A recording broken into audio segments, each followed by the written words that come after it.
Il n'alla jamais en Argentine, ni nulle part ailleurs qu'en Angleterre.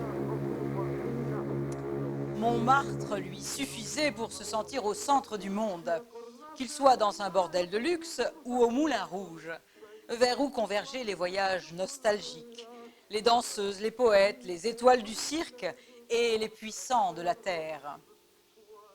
Il connut nos fils à papa, les fils des anciens ou des nouveaux riches du Rio de la Plata, qui débarquaient en France pour parfaire leur éducation sentimentale et préparer ce retour qui allait leur donner un diplôme non écrit, mais plus prestigieux que celui des universités.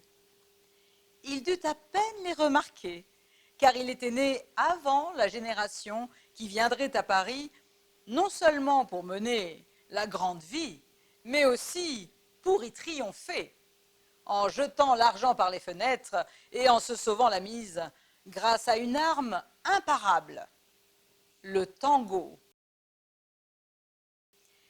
Il y a au musée d'Albi une des plus belles toiles de Toulouse-Lautrec, le Salon de la rue des Moulins, peinte en 1894 dans le bordel où l'artiste faisait de longs séjours.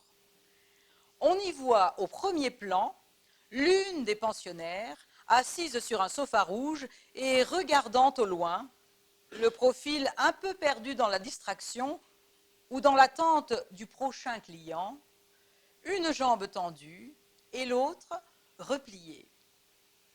Les cheveux blonds roux, le cou puissant, la masse du corps devinée sous une robe qui semble plutôt être une chemise de nuit transparente, les bas d'un vert presque noir, tout en elle répond au canon de l'époque.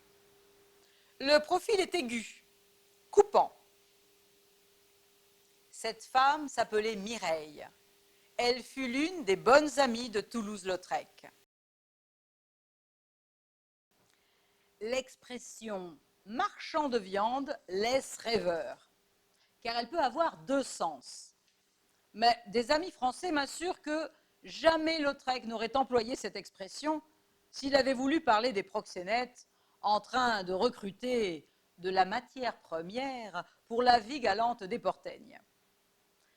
Je pense qu'il s'agit en fait de Richard venus vendre aux Français leur baby beef, qui s'étaient regroupés à Pigalle et dans ses alentours, et qui, voyant que Mireille était une belle fille bien roulée, lui montèrent le bourrichon dans les termes succincts mais éloquents notés par Lautrec dans la lettre à son ami. Comme tant d'autres filles, initiées ou non, Mireille monta pleine d'espoir la passerelle du paquebot qui devait la mener à l'Eldorado de la Plata.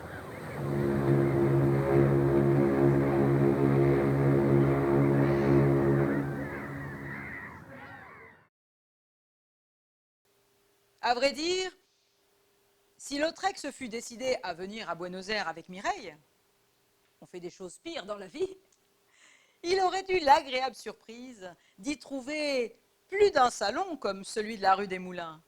Et il aurait pu continuer à mener, sans grand changement, le genre de vie qui lui plaisait. On peut se l'imaginer, tel Figari à Montevideo, peignant les balles de nos moulins rouges et ceux qu'on cite en évoquant Mireja, celui de Laura, celui de Hansen, le palais de glace dont parle Enrique Cadícamo dans le tango de ce nom. Quelle peinture n'aurions-nous pas de ces danses que nous ne pouvons évoquer aujourd'hui qu'à travers des poèmes ou de mauvaises photographies?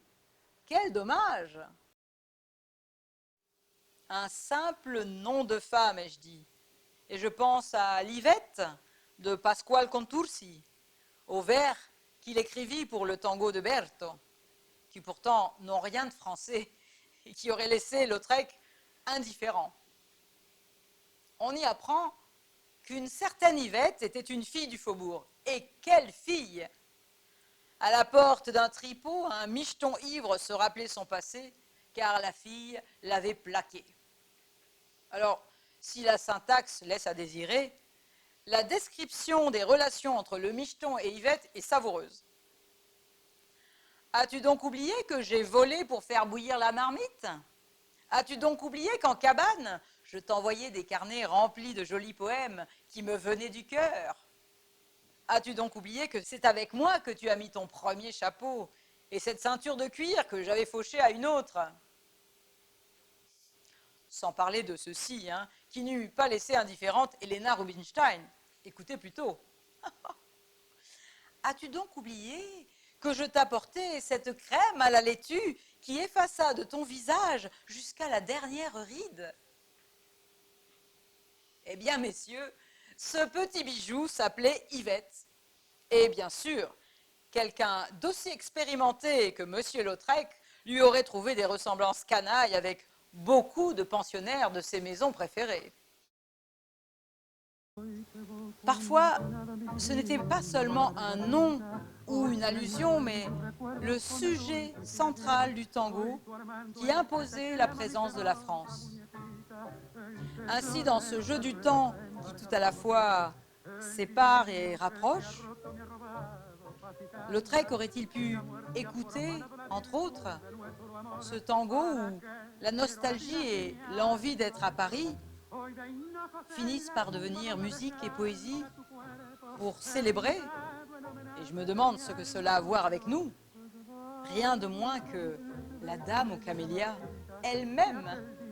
Je veux parler de ce tango de Nelson et Mora qui s'intitule, comme c'était à prévoir, Margarita Gautier, et que je m'en vais siffloter d'un bout à l'autre, même si les gens du boulevard Sébastopol me regardent comme si j'étais un dinosaure grippé. Aujourd'hui, je t'évoque tout ému, divine Marguerite. Aujourd'hui, mon souvenir te regrette. Ô ma douce inspiratrice, je suis ton Armand qui te réclame, ma petite poupée tout en soie, celui qui pleure et qui prie, cœur chaviré. L'idylle qui s'est brisée m'a volé la paix, le calme, et la mort a profané la pureté de notre amour. À quoi bon vivre encore si mon âme déchirée souffre une angoisse extrême et vit cette douleur cruelle? Aujourd'hui, à genoux, sur la tombe où ton corps repose, j'ai rendu à ton âme l'hommage qu'elle souhaitait. Je t'ai rapporté les camélias, maintenant flétris, que tu m'offris un jour en gage de ton amour. En les déposant contre la tombe où tu dormais tranquille, une larme très tendre a coulé de mes yeux. Et priant pour ton âme, divine Marguerite, j'ai eu le cœur tout secoué de sanglots. Je ne peux oublier le soir où, posant tes lèvres sur les miennes, un camélia fragile se détacha de ton sein. Tu le ramassas tristement, tu le baisas follement, et entre ses pétales, une tache rouge apparut. Tu crachais du sang, ma pauvre Marguerite, un signal de mort, les traces de ton mal, et tu t'en allas lentement, ma petite poupée, ma vie, car la parque t'appelait, sournoise et fatale.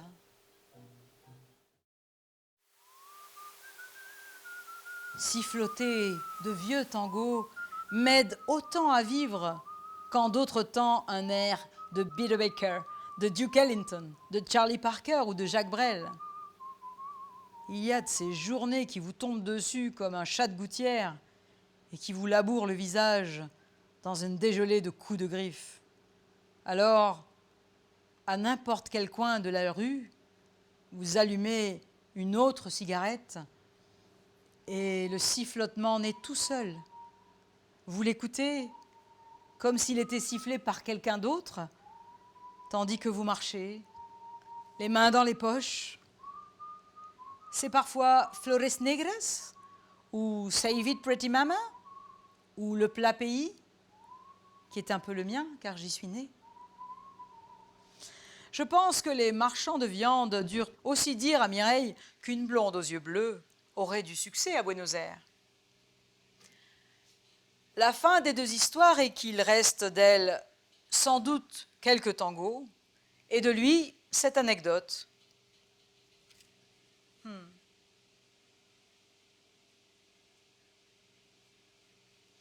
Mais je pense qu'en voilà assez. Si nous allions dormir, monsieur Lautrec.